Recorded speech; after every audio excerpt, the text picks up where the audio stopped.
It is tempting to look at the phenomenon of workplace stress through the lens of overwork, deadlines, and technological overload. However, to reduce it to these factors alone would be to ignore an undercurrent that is subtle but pervasive. Empathy, our ability to understand and share the emotions of others, is not just an innate trait. It's shaped by the society we live in and the expectations placed upon us. And the workplace, with its incessant demand of social networking, has become a microcosm where empathy is simultaneously necessary and overburdened. Sociologist Ali Hochschild termed this expectation emotional labor. As employees, we are expected to manage not only our own emotions, but also that of our co-workers.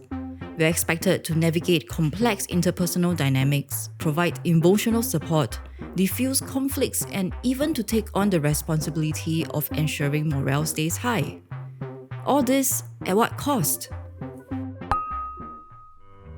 Emotional contagion is the process by which emotions, particularly negative ones, spread through social networks.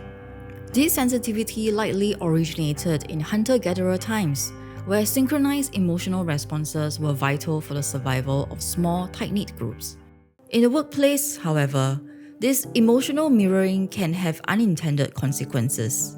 In open offices especially, the stress of one employee can spread like wildfire without the need for any verbal communication.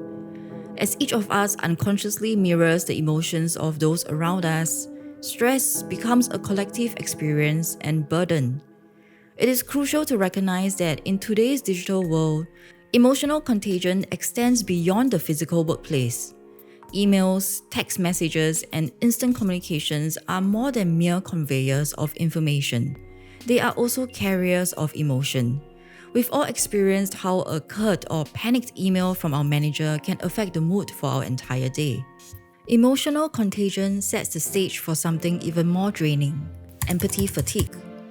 This concept, which originally emerged from the study of caregiving professions, is getting increasingly prevalent in other industries where emotional intelligence and interpersonal skills are highly prized or necessary for survival.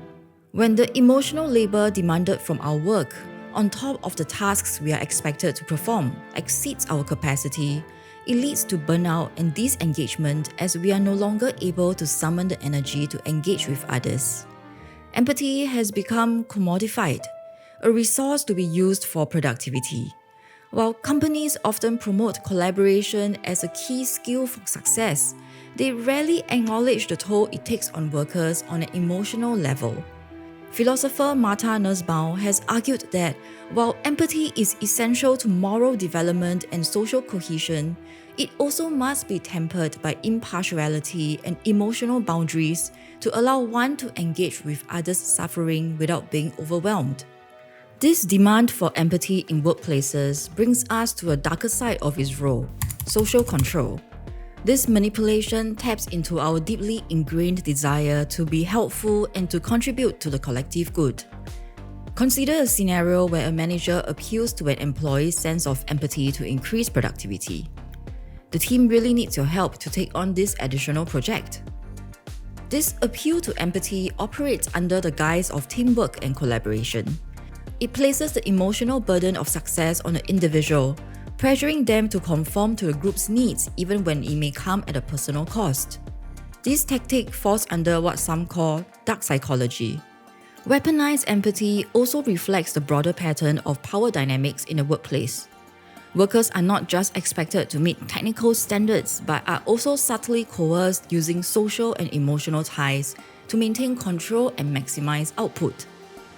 The interplay of these forces, emotional contagion, empathy fatigue, and weaponized empathy, has significant implications not just for modern workplaces, but for us as individuals and collectively for our society. As work becomes increasingly collaborative, problem-solving has also transformed to be more emotionally demanding. Naturally, empathy has evolved to be a professional skill. However, if exploited without boundaries, this not only leads to unnecessary stress and burnout for the workers, but it also trivializes genuine empathy for our society. Emotional labor also highlights the importance of recognizing our right to say no without guilt. Many of us, especially people pleasers, fear being seen as difficult. But respectfully setting boundaries is not the same as being challenging to work with. Learning to say no when it threatens to overwhelm our capacity is not about undermining cooperation, but protecting our performance and productivity.